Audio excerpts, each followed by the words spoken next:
Oke ya, gerak bumi. Gerak bumi itu dibagi menjadi dua. Yang pertama itu adalah kerak benua dan maksudnya yang pertama itu kerak bumi, kerak benua, yang satunya itu adalah kerak samudra. Kerak benua itu memiliki ciri-ciri yaitu yang pertama terdiri dari daratan ya. Terus yang ciri-ciri kedua adalah ketebalannya itu antara 30 kilo hingga 70 kilo. Terus ciri-ciri selanjutnya adalah terdiri dari komposisi kristal, sedimen, granit, ya, dan logam. Logamnya itu ya banyak ya, seperti aluminium, silika, dan lain-lain. Itu kerak benua. Kalau kerak samudra itu cirinya di bawah air ya, atau tertutup oleh air. Ciri-ciri yang kedua adalah memiliki ketebalan 5 hingga 15 km. Untuk komposisi dari kerak samudra ya, komposisi batuan dari kerak samudra itu adalah batuan basaltik ya, yang memiliki unsur logam silika dan magnesium. Oke, selanjutnya lanjut.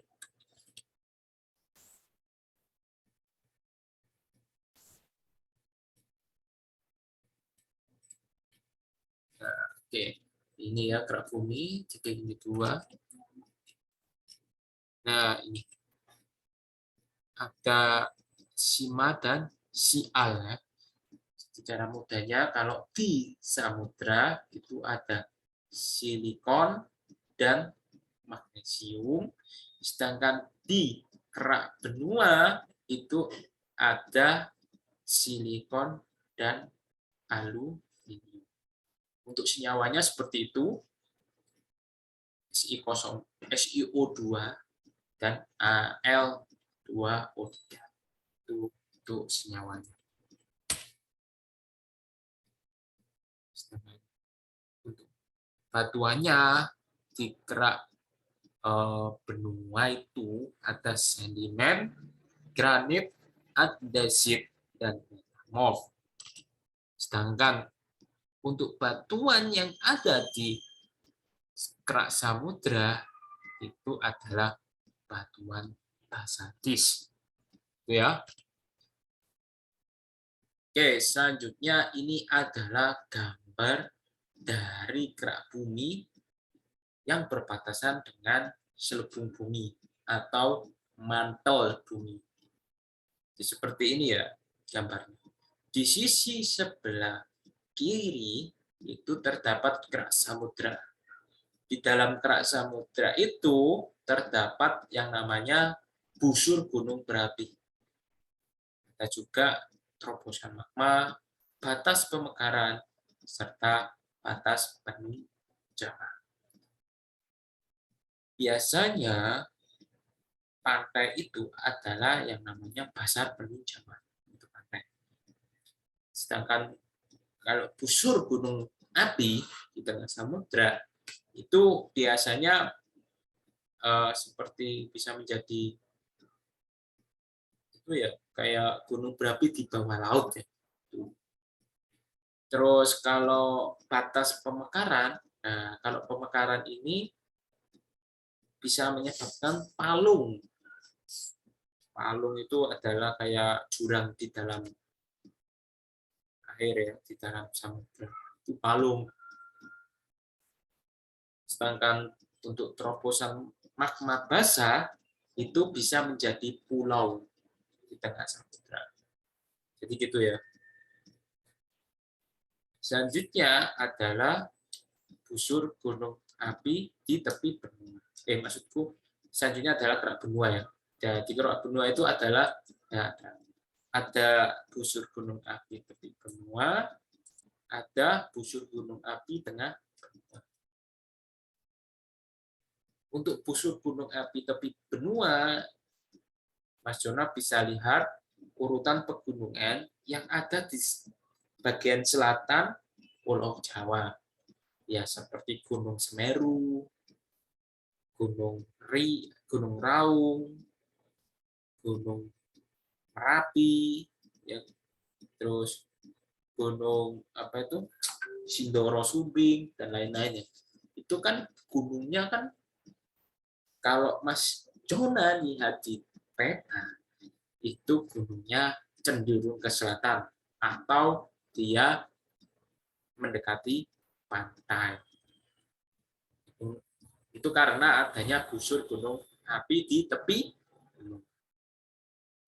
Terus kalau gunung api di tengah benua itu contohnya ya banyak ya, kayak gunung-gunung di tengah apa ya, gunung apa ya, kurang tahu sih, tapi ada. Oh ya, seperti Gunung Mount Everest ya, contoh paling sederhana. Gunung Mount Everest itu berada di tengah-tengah benua, jauh dari pantai. Itu Gunung Mount Everest. Nah, ini adalah peta bumi sebelum terjadi aktivitas tektonik ya, seperti ini. Dan ini adalah hasil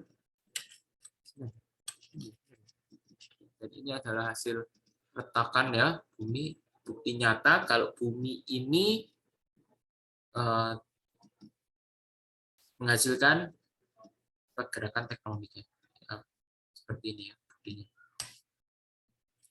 Ini tadi kan di daratan, kalau ini di lautan. Ini batas pemekaran ya, yang ini juga pemekaran nih, tapi berada di daratan. Yang ini berada di lautan. Seperti ini ya bumi ya zaman sekarang yang sudah pecah atau memisah-misah pulaunya. Jadinya seperti ini. Nah, ini adalah itu ya prosesnya. Jadi ada Pacific Plate, ada juga benua Amerika.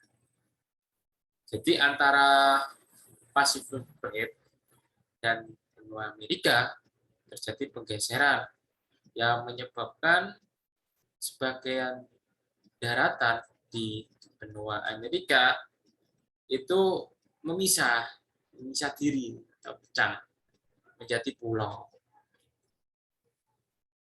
Ini yang dinamakan dengan transform fault on land. Ya. Nah, selanjutnya ini adalah gambar dari pegunungan Mount Everest. Pegunungan Mount Everest ini adalah pegunungan yang berada di tengah-tengah daratan atau benua. Ini selanjutnya ini videonya ya Gunung Mount Everest.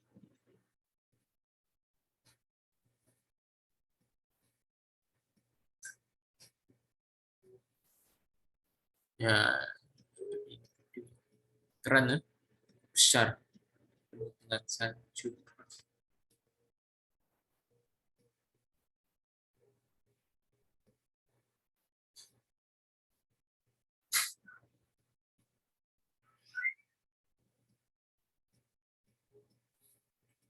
Jadi pegunungan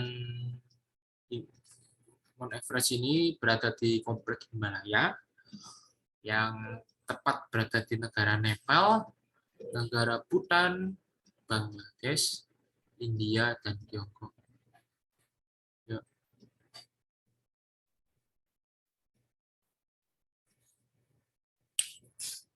Oke, selanjutnya adalah kita membahas tenaga yang mengubah bentuk bumi. Jadi ada dua tenaga yang menyebabkan bentuk permukaan bumi ini berubah ada dua ya, ada tenaga endogen dan eksogen. Tenaga endogen itu membangun, sedangkan eksogen merusak. Apa contohnya? Tenaga endogen adalah vulkanisme dan tektonisme. Itu dihasilkan atau menghasilkan ya, atau menyebabkan gempa. Sedangkan tenaga eksogen itu contohnya air, angin, dan organisme atau makhluk hidup. Contohnya ya seperti pelapukan, pengisian, dan sedimen. Oke, selanjutnya ini adalah letusan gunung berapi.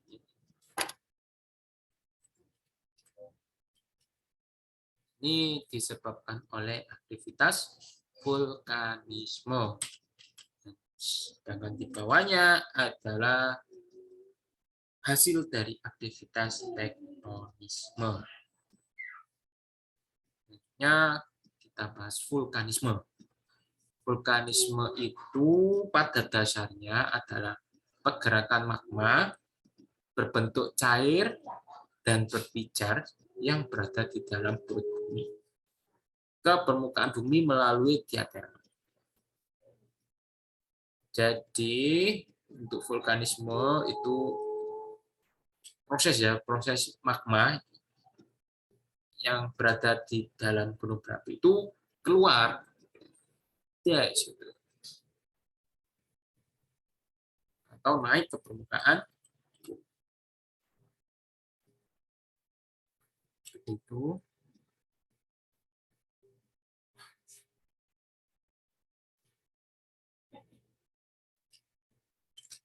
Nah, ini ada intrusi dan ekstrusi. Nah, nanti kita bahas.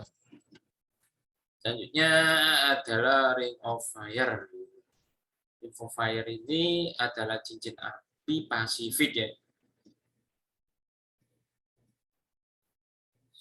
Jadi daerah yang mengalami gempa bumi dan letusan gunung berapi dan dia itu berada di cekungan Samudra Pasifik, maka itu merupakan daerah ring of fire. Indonesia merupakan salah satu negara yang berada di ring of fire. Selain Indonesia, ada Jepang, ada negara-negara kecil lainnya ya, yang berada di ring of fire.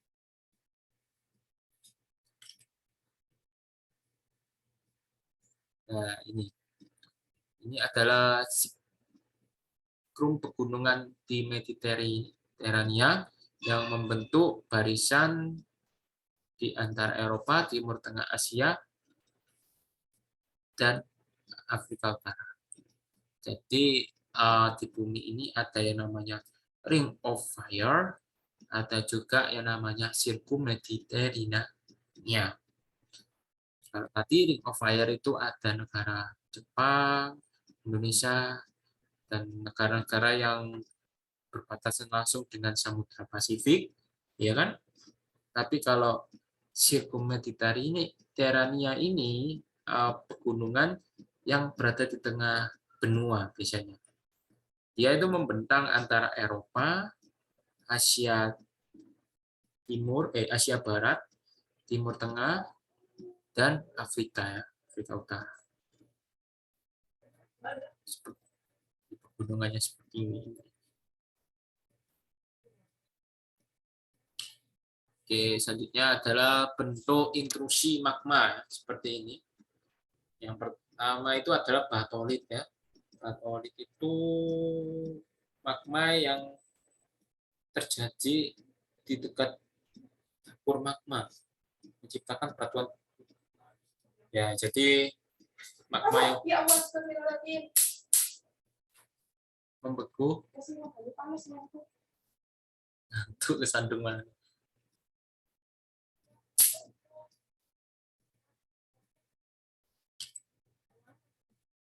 Panas. Kuat. Kayak odol. Oke, yang selanjutnya yang kedua adalah langkolit.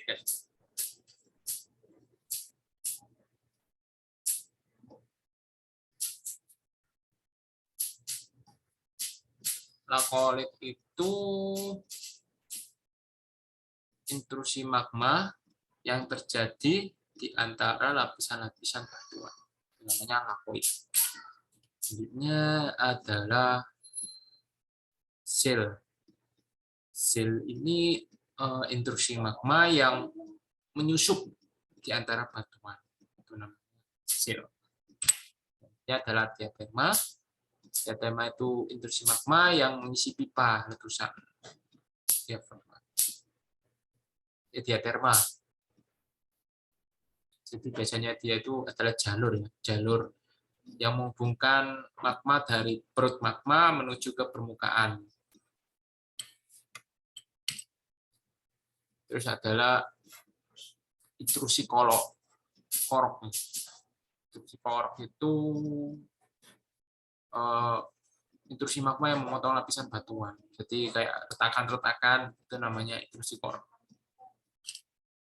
Selanjutnya adalah apolisa. Apolisa itu gang yang relatif kecil ya, merupakan cabang dari sebuah gang atau korok. Jadi tadi kan korok itu adalah retakan yang besar, sedangkan kalau apolisa ini cabang semakin banyak itu apolisa. Ini seperti ini ya, daur batuan di 5 benua, 6 ya.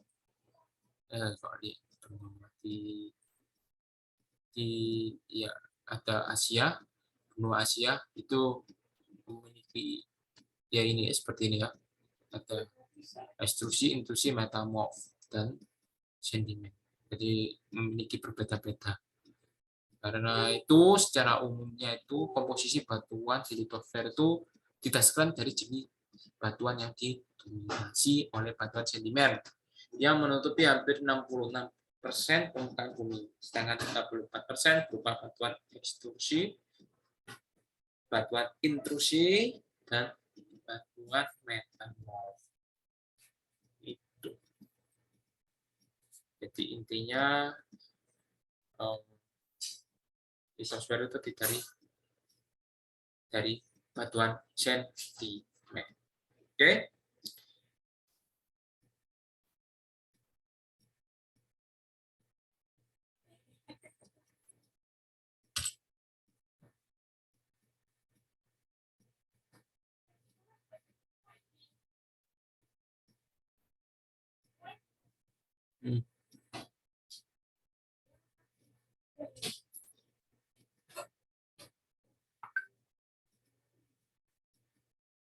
Oke, selanjutnya adalah batuan beku. Batuan beku ini berasal dari dalam bumi ya. Nah, artinya batuan bumi ini diakibatkan oleh pembukaan cairan magma di dalam maupun di atas permukaan bumi. Itu namanya batuan beku. Artinya batuan beku itu berasal dari magma yang membeku. Nah, selanjutnya adalah korok ya atau gang. Korok itu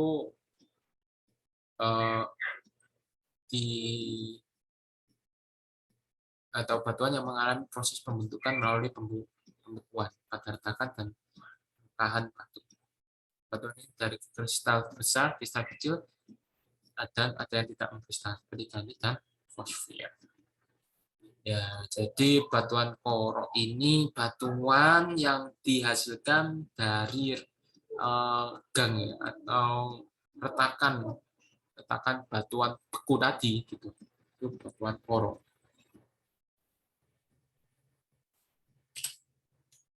Ada juga batuan beku luar. Batuan beku luar itu adalah batuan beku yang berada di luar ya, dan memiliki ciri memiliki kristal yang halus, memperlihatkan struktur vesikular, dan kristal mineral batuannya itu menunjukkan tekstur apanitis. Selanjutnya adalah batuan sedimen.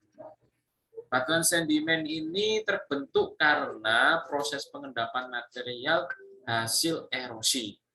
Sekitar 80% permukaan benua tertutupi oleh batuan sedimen. Material batuan endapan terdiri dari berbagai jenis partikel. Ada yang halus, kasar, berat, dan ada juga yang ringan. Jadi itu ya. Dan batuan sedimen itu diklasifikasikan menjadi yang pertama batuan sedimen plastik, batuan sedimen kimiawi, batuan sedimen organik. Batuan sedimen plastik itu adalah batuan yang tersusun secara kimia ya.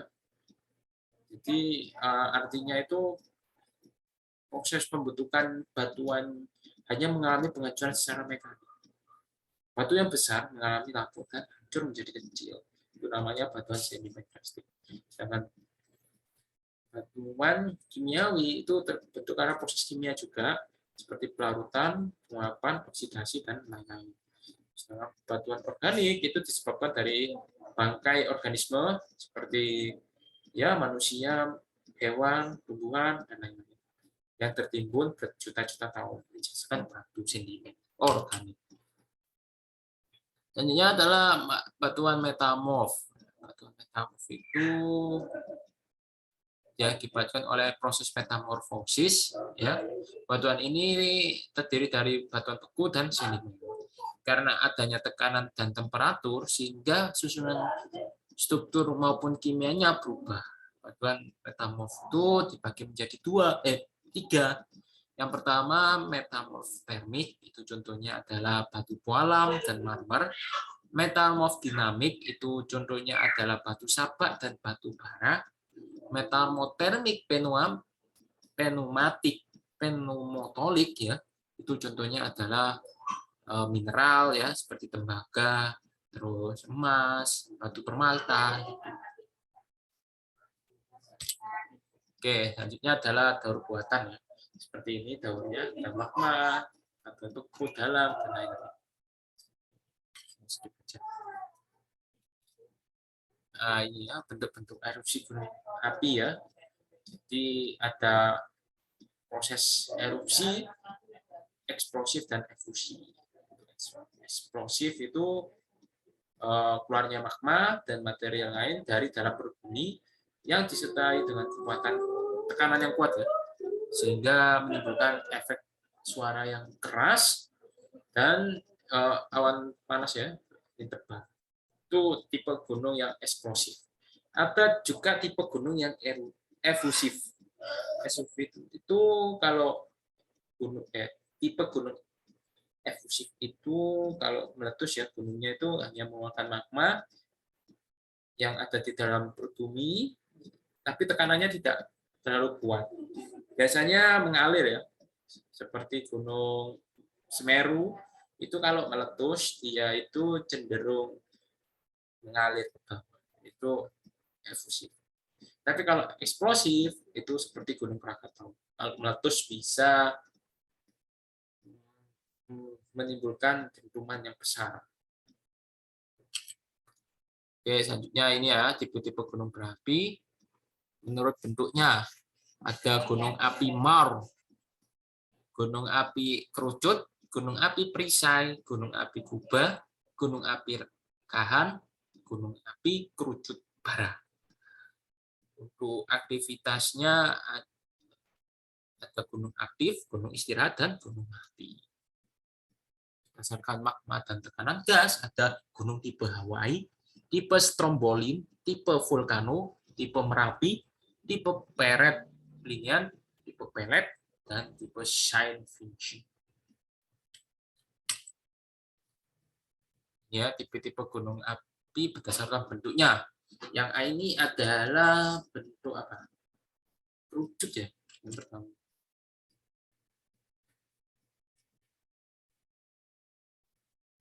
Ini terbentuk karena adanya erupsi, efusi dan erupsi eksplosif.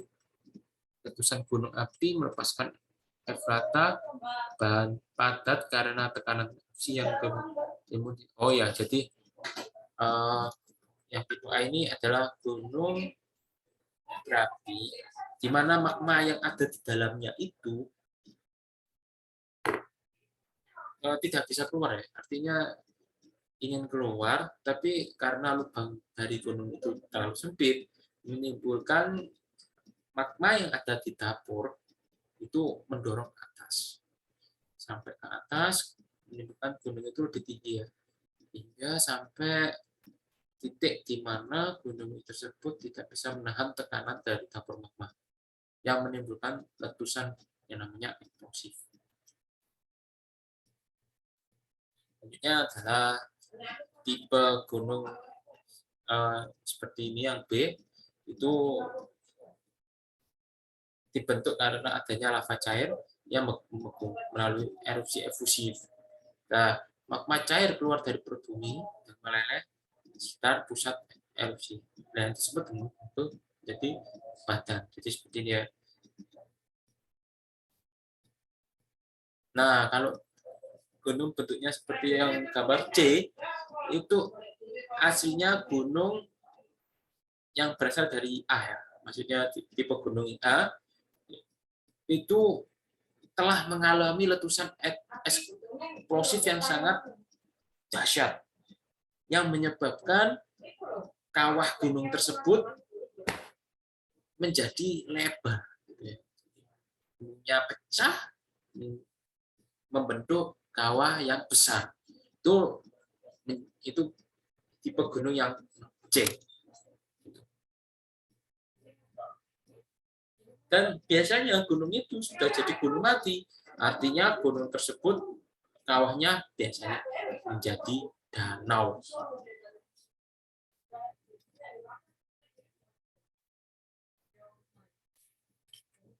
Nah, ini ya. Ini Gunung Merapi merupakan gunung api kerucut. Gunung Merbabu juga, terus Gunung Fujiyama, gunung tertinggi di Jepang, Gunung Fuji. Gunungnya di bawah.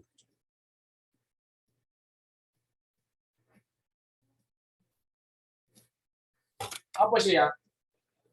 Hah? Apa?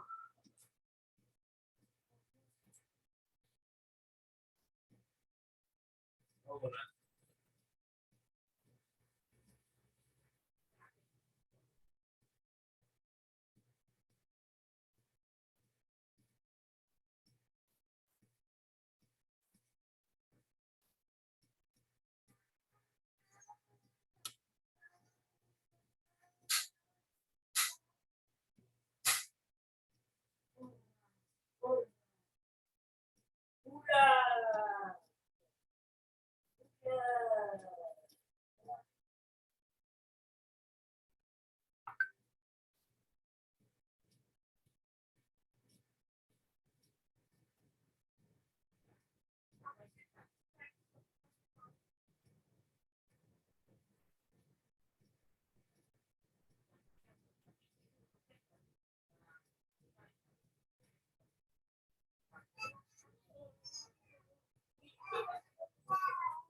Oke, selanjutnya ini ada tipe gunung api peperisai. Seperti ini. Nah, contohnya adalah Gunung Mauna dan Gunung Kilau. Ini adalah tipe Gunung Maut. Gunung Maut ini adalah seperti contohnya Gunung Bromo dan Gunung Lemongan.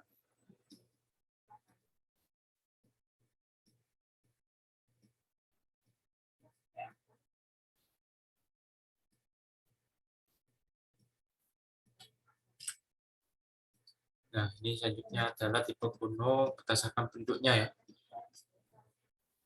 Pertama ini tipe gunung rekahan. Jadi gunung ini dibentuk akibat retakan yang panjang, sehingga magma yang ada di dalamnya, di selubung bumi itu keluar. Bukan lapisan basal yang tebal dan luas. Terus ada juga tipe gunung api berbentuk kubah. Gunung kubah ini ya karena lava yang saya kenal terus keluar dan menimbulkan letusan yang sangat dahsyat. Sehingga lava ini mengisi lubang kawah di bagian puncak gunung. Dan selanjutnya adalah kerucut bara. Gunung ini terbentuk dari bara basal dan abu vulkanik beruntungan material dari letusan gunung ya. Jadi kalau gunung Kuba ini cenderung batuan, kalau gunung bara itu debu.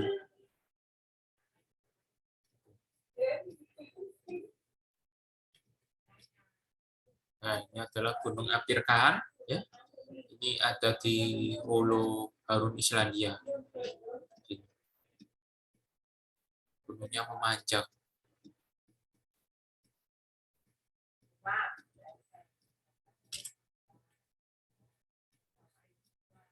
Nah, ini adalah gunung kerucut bara seperti ini. Gunung Pakudan, gunung Paricudin, ya, dan lain-lain. Dan ini adalah gunung Kuba. Gunung Kuba ini adalah gunung Kelut ya. Gunung Kelut ini termasuk gunung Kuba.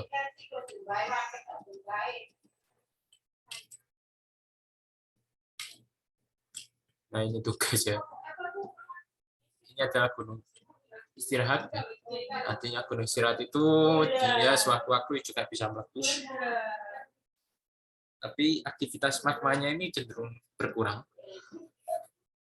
Maka gunung ini dinamakan gunung istirahat. Dan ini adalah gunung mati. Gunung mati ini sudah mati ya, karena tidak ada dapur magmanya lagi, sudah tertutup. Tapi kalau terjadi gempa tektonik yang sangat besar, ya, kemungkinan gunung mati ini bisa menjadi gunung hidup lagi ya.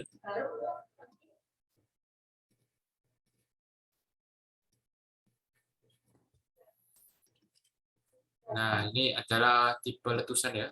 Kalau tipe KW itu letusannya seperti itu. Jadi tidak menimbulkan asap yang tinggi, hanya di daerah sekitarnya. Ada juga tipe Vincent. Tipe Vincent ini menimbulkan asap yang sangat banyak, debu yang banyak, cuma tidak terlalu tinggi, hanya di sekitar gunung itu aja. Terus ada lagi tipe Pele. Tipe Pele ini cenderung banyak mengeluarkan abu vulkanik ya, cenderung ke bawah asapnya. Dan ada juga yang ke atas, cuma juga tidak terlalu tinggi. Nah, ini adalah tipe vulcano. Tipe vulcano ini letusannya sangat dahsyat biasanya, hingga asap atau awan panasnya itu bisa menyemburkan hingga berkilo-kilometer. Itu tipe vulcano. Begitu juga tipe stromboli. Tipe stromboli merupakan tipe yang sangat keras juga letusannya, bersama kayak vulcano. Ini adalah tipe Pele. Tipe Pele itu adalah letusan yang bersifat tidak sedahsyat dari tipe stromboli, dan ini adalah tipe Merapi. Tipe Merapi ini letusannya cenderung menimbulkan awan panas yang sangat banyak. Ini fungsinya.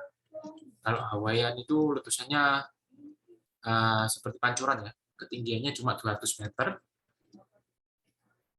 Terus kalau strombolian itu letusannya itu mencapai 500 meter dengan bicara seperti kembang api. Ini menemukan kembang api. Dar gitu. Kalau tipe Merapi itu tipe letusannya itu cenderung guguran lava dan kubah lava yang runtuh. Itu Merapi. Kalau vulkanian itu awan panas ya, awan panas yang padat. Kalau pelean itu magmanya itu meleleh, pelean. Sedangkan Vincent itu letusannya itu longsor ya, selain magma juga gunungnya itu longsor. Kalau Plinian itu gunung yang letusannya itu eksplosif yang kuat ya, itu bisa mencapai 500 km.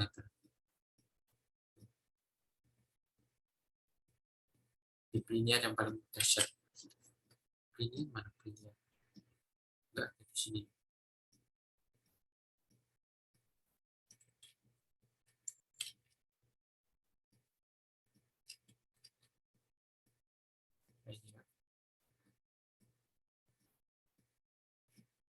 Jadi kalau letusannya seperti ini, tipe HW itu yang tidak menimbulkan asap, cuma meleleh gitu, cair ya, atau encer. Itu juga tipe stromboli, lavanya itu encer. Sedangkan kalau tipe vulcano lemah dan besar itu kental ya lavanya, tapi cenderung cair. Artinya cair kental. Sedangkan kalau tipe Merapi, tipe Vincent dan tipe Pele itu cenderung kental lavanya. Untuk tekanan gasnya itu rendah kalau Merapi, Vincent itu sedang, dan kalau Pele itu tinggi.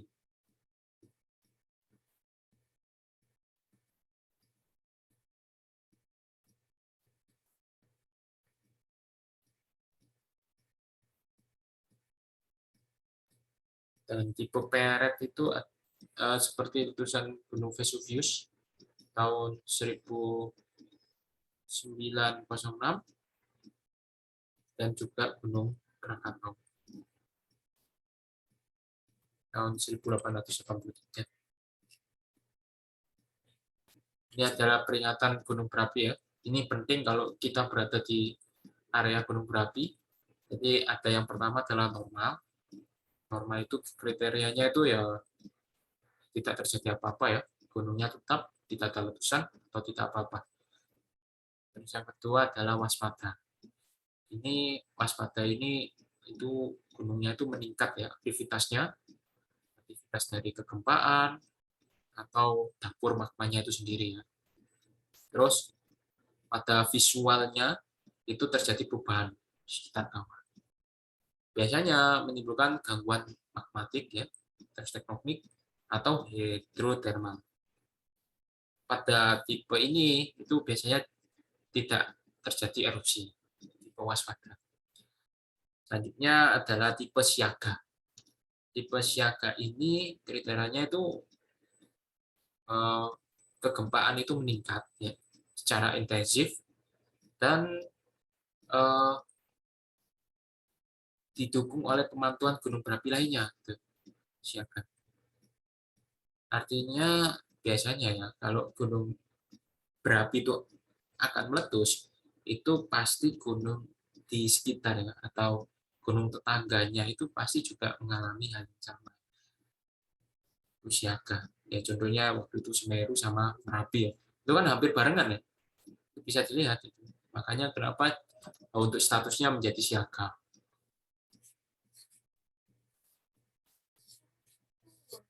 Dan sudah mengalami perubahan visual ya yang ada di dalam kawah. Untuk efeknya udah abu vulkanik itu terus naik ya, artinya di gunung tersebut sudah mengeluarkan awan hitam-hitam itu. Nah, untuk prediksinya mungkin kurang lebih 1-2 minggu lagi gunung tersebut akan meletus. Selanjutnya level awas. Level awas ini sudah terjadi letusan yang pertama. Biasanya abu dan uap itu sudah keluar. Terus untuk letusan yang paling besar itu bisa terjadi dalam waktu 24 jam. Bahkan lebih kurang bisa jadi. Itu tidak awas.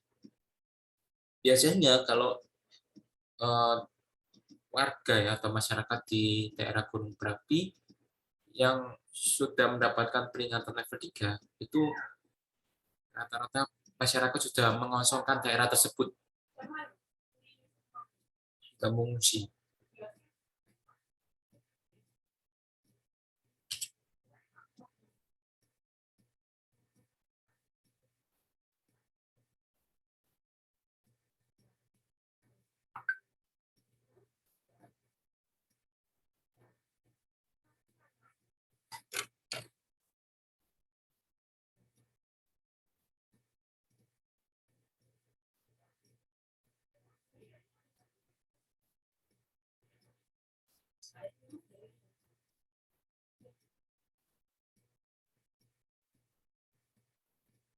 Gejala awal dari vulkanis.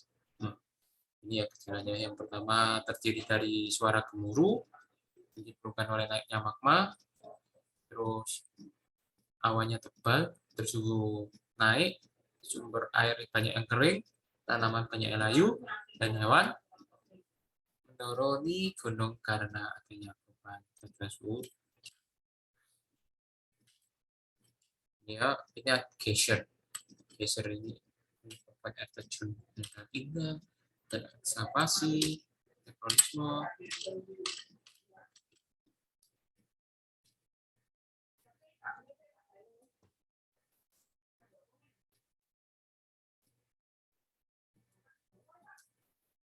Oke, udah banyak sekali ya kita bahas ya tentang litosfer, tapi masih banyak lagi sebenarnya, tapi karena udah malam, jadi untuk lesnya saya cukupkan ya, Mas Juna. Karena udah malam. Oke, karena itu aku end ya. Itu